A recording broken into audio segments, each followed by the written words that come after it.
पाकिस्तान के जो जमहूरी अमल में छेड़छाड़ के नतीजे में सियासी जमातें बनती भी रही हैं और टूटती भी रही हैं। जरा क्विकली आपको अगर हम रिकैप करके बताएं कि कौन सी जमात कब कब इस किस्म के तगय्युर के अमल से गुजरी, टूट फूट के अमल से गुजरी, लेकिन उसके बावजूद वो वापस लौटती हैं सियासी मंजरनामे पे।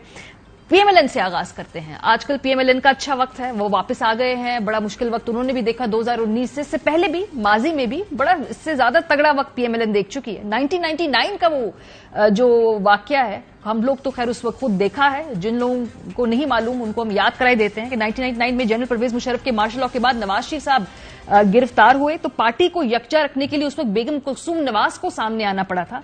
और फिर 2000 में नवाज शरीफ साहब जो थे उनको एक डील की, उसके तहत वो सऊदी अरब चले गए और नून लीग की क़यादत फिर राजा जफरुल हक साहब ने संभाली थी और बड़ा मोराल लो था उस वक्त पार्टी का। वो भी बड़े तितर बितर थे, पार्टी के साथ लोग थे लेकिन बड़ी कंफ्यूजन, बड़ा केओस था उनके अपने रैंक्स में। फिर नून लीग 2002 में पहली मर्तबा डिक्टेटरशिप के दौर में उस वक्त टूटी फॉर्मली, जब चौधरी शुजात की सरपरस्ती में नून लीग का एक बड़ा धड़ा अलग करके काफ लीग और मुस्लिम लीग ज़िया बना दी गई थी। टूट का शिकार होने के बाद नून लीग 2007 तक मुसलसल जवाल का शिकार रही। 2007 में नवाज शरीफ की वतन वापसी के बाद नून लीग की सियासी सरगर्मियां तेज हुई और 2008 के इंतखाबात में कामयाबी के बाद नून लीग हुकूमत का फिर हिस्सा बनी थी। पीपल्स पार्टी के साथ इख्तलाफात के बायस फिर वो हुकूमत से अलग हो गए थे और 2013 के इंतखाबात में फिर वो बहुत भारी अक्सरियत के साथ हुकूमत में आए थे और 2018 तक फिर हुकूमत उनकी रही थी। और दूसरी मर्तबा नून लीग 2018 में दोबारा बुहरान का शिकार हुई और चौधरी निसार समेत पार्टी के कई रहनुमा उस वक्त भी खैर बात कहकर चले गए थे। 2022 में फिर इमरान खान साहब के खिलाफ जब तहरीक एतमाद कामयाब हुई, उसके बाद नून लीग विफाक में दोबारा हुकूमत में आई है। तो 2018 से 2021-22 तक इन्होंने भी बड़ा दोबारा एक टफ टाइम देखा, जिसमें पार्टी को डेंटिंग पेंटिंग करके तोड़ने की कोशिश की भी गई। पाकिस्तान पीपल्स पार्टी भी इस प्रोसेस से गुजर चुकी है। 1977 में जनरल ज़ियाउल हक के मार्शल लॉ के बाद जुल्फिकार अली भुट्टो को कत्ल के मुकदमे में जब सजाए मौत दी गई थी, तो फिर उनकी गिरफ्तारी और फांसी के बाद बेगम नुसरत भुट्टो ने पार्टी की बागडोर संभाली थी, लेकिन पार्टी बहरान का जाहिर है शिकार रही। मुस्तफा खर साहब, मुमताज भुट्टो, हफीज पीरजादा, कौसर न्याजी, कमाल असफर, गुलाम मुस्तफा जदोई, जो सीनियर अंकल्स थे, ये फिर पार्टी को खैरबाद कह गए थे। 1988 तक फिर पीपल्स पार्टी जाहिर सी बात है मुश्किलात का शिकार रही। फिर जनरल ज़ियाउल हक की हादसाती मौत के बाद मोहतरमा बेनजीर भुट्टो ने मुहिम चलाई थी और फिर पीपल्स पार्टी हुकूमत में आ गई थी। 1988 से 1999 तक पीपल्स पार्टी 2 बार विफाक में हुकूमत बनाने में कामयाब हुई थी, लेकिन बड़े मुख्तसर वक्त के लिए, क्योंकि गवर्नमेंट को टॉपल कर दिया जाता था। 90s was very turmoil Pakistan की सियासत के अंदर। 1999 में जब जनरल परवेज मुशर्रफ ने मार्शल लॉ लगाया, उसके बाद मोहतरमा बेनजीर भुट्टो ने खुद साख्ता जिला वतनी इख्तियार कर ली थी और उनकी गैर मौजूदगी के दौरान 2002 में फिर पीपल्स पार्टी में दलाड़ पड़ी। तो 2002 में पीएमएलएन और पीपल्स पार्टी एक वक्त में जो है वो टूट फूट का शिकार हो रही थी और 2 नई जमातें पीपल्स पार्टी पैट्रियट्स और पीपल्स पार्टी शेरपा बनाई गई थी। और 2002 ही में पाकिस्तान पीपल्स पार्टी पर पाबंदी भी लगाई गई थी बाय द वे, जिसके बाद अमीन फहीम ने नई जमात पाकिस्तान पीपल्स पार्टी पार्लियामेंटेरियंस कायम की थी और मोहतरमा बेनजीर भुट्टो 2007 में वतन वापस आई और इंतखाबी मुहिम के दौरान फिर वो कातिलाना हमले में शहीद कर दी गई। 2008 में पाकिस्तान पीपल्स पार्टी फिर उसके बाद हुकूमत में आ गई थी और अब दोबारा 2022 में इमरान खान साहब की खिलाफ जो अदम एतमाद है, इसको कामयाब होने के बाद पीपल्स पार्टी एक बार फिर विफाक का हिस्सा बन गई है। एमक्यूएम के साथ बड़ी एग्जाम्पल मिलाई जाती है पाकिस्तान तहरीक इंसाफ की आजकल। ये भी बड़े तगय्युराती अमल से गुजरी जी। 1992 में एक ऑपरेशन हुआ, इस ऑपरेशन से कुछ हफ्ते कबल जो अल्ताफ हुसैन साहब थे वो बरतानिया चले गए। फिर 92 में ही एमक्यूएम तकसीम हुई, एक एमक्यूएम हकीकी बनी। फिर 92 से 98 तक एमक्यूएम हुकूमत में रही और उसके खिलाफ ऑपरेशंस भी साथ साथ होते रहे। 99 में फिर मुशर्रफ साहब के मार्शल लॉ में किस्मत चमकी और 2007 तक एमक्यूएम कराची में मजबूत होती गई और विफाकी हुकूमत का हिस्सा बनी। 2008 के इंतखाबात के बाद एमक्यूएम पीपल्स पार्टी के साथ विफाकी हुकूमत का हिस्सा भी बनी। 2016 में फिर अल्ताफ हुसैन साहब एक मुतनाज़ तकरीर करते हैं, उसके बाद एमक्यूएम टूट फूट का शिकार होती है और 2 नई जमातें एमक्यूएम पाकिस्तान और पाक सरजमीन पार्टी बनती है और 2018 में एमक्यूएम पाकिस्तान इमरान खान हुकूमत का हिस्सा भी बनती है। अब जो है ये तमाम धड़े हैं, दोबारा इनका इत्तेहाद होता है और दोबारा जो है वो एक ग्रैंड एमक्यूएम बनने की तरफ ये बढ़ रहा है सारा मामला। सो पाकिस्तान के अंदर ही तो हमने बड़ी जमातों का आपको बताया, लेकिन ये तोड़ फोड़ का अमल जारी रहता है। पाकिस्तान तहरीक इंसाफ क्या इससे बाउंस बैक करेगी? और इस वक्त पाकिस्तान में जो 3-4 इकट्ठे बहरान है, जिसमें इकोनॉमी का बहरान है, कॉन्स्टिट्यूशनल बहरान है, सियासी बहरान है और इसके अलावा जनरली एक लेजिटिमेसी का बहरान है पॉलिटिकल क्लास का भी।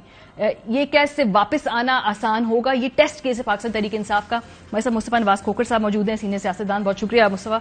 एक तो जो ये हो रहा है جی ہمارا خیال تھا کہ تھوڑا سا شاید حالات بہتری کی طرف جائیں، کیونکہ یہ 3 4 5 بحران جو اوور لیپ کر رہے ہیں، ماشاءاللہ ہم نے ایک اور یہ اس وقت کام شروع کیا ہے کہ بھئی پارٹی کو دوبارہ کاٹنا چھانٹنا ہے.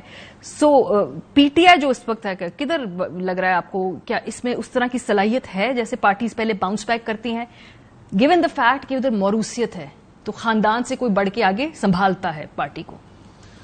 جی شکریہ ماریا، آپ نے بہت اچھا ابتدائیہ دیا. پاکستان کی پوری آپ نے جو سیاسی جماعتوں کی ایک تاریخ ہے، ان کا بننا، ان کا ٹوٹنا، اور اس ساری صورتحال میں آپ جب گفتگو کر رہی تھیں تو 2-3 پوائنٹس ذہن میں آ رہے تھے کہ جو ہماری جو پولیٹیکل کلاس کی اپنی جو کمزوریاں ہیں کہ یہ ایسا کیوں ممکن ہوتا ہے کہ ہر چند سال بعد پولیٹیکل پارٹیز نئی بن جاتی ہیں اور پھر لوگ سوئچ کر جاتے ہیں، ایک سائڈ سے دوسری سائڈ پہ چلے جاتے ہیں. تو ہمیں اپنی جو کمزوریاں ہیں اس کو بھی تسلیم کرنا چاہیے.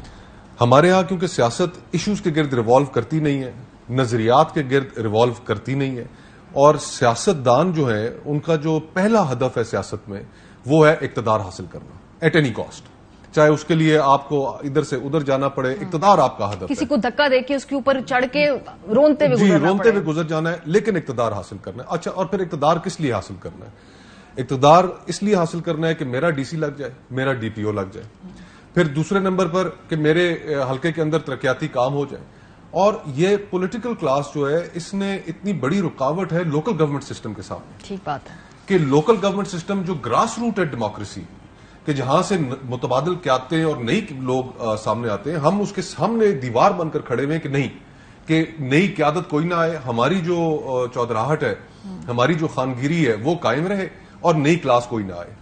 تو آج کل اور پھر اس وجہ سے جو ساری پولیٹیکل کلاس ہے، آئیڈیالوجی تو ہے نہیں، نظریات نہیں ہے، پاور پالیٹکس ہے، اب وہ اتنی بھدے طریقے سے سرایت کر چکی ہے کہ آج جو پی ٹی آئی کے ساتھ ہو رہا ہے یہ اسی چیز کا نتیجہ ہے. اور پی ٹی آئی ایک زمانے میں خود بہت بڑی اس کی بینیفیشری بھی رہی ہے. آپ کو وہ جنوبی پنجاب محاذ یاد ہوگا جو ایک بنا ایک صوبے کا، وہاں پر نعرہ لگا، کچھ الیکٹیبلز اکٹھے ہوئے، پھر بعد میں وہ پی ٹی آئی سے الائنس میں آ گئے.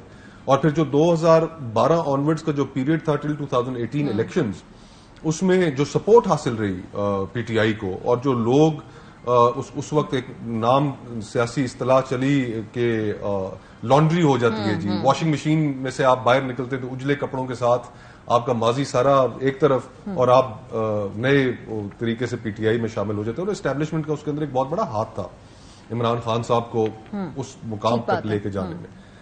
تو ہم سب سے پہلے تو ہم سیاستدانوں کو اب اللہ کرے کہ یہ کسی وقت ہماری سیاست ایشوز کی جانب مڑے، نظریات کی جانب مڑے، اور جب تک وہ نہیں ہوگی تو ہم اس طرح کی چیزیں دیکھتے رہیں گے. یہ ہم آج وٹنس کر رہے ہیں، آج سے 5 سال بعد بھی وٹنس کریں گے. آپ نے اب 1985 ہے، 1985 میں جو الیکشنز ہوئے، ضیاء صاحب اس وقت موجود تھے، اور وہ الیکشنز نان پارٹی بیسس پہ کرائے گئے، سیاسی جماعتوں کو ختم کرنے کے لیے کرائے گئے اور ایک متبادل قیادت تیار کرنے کے لیے کرائے گئے.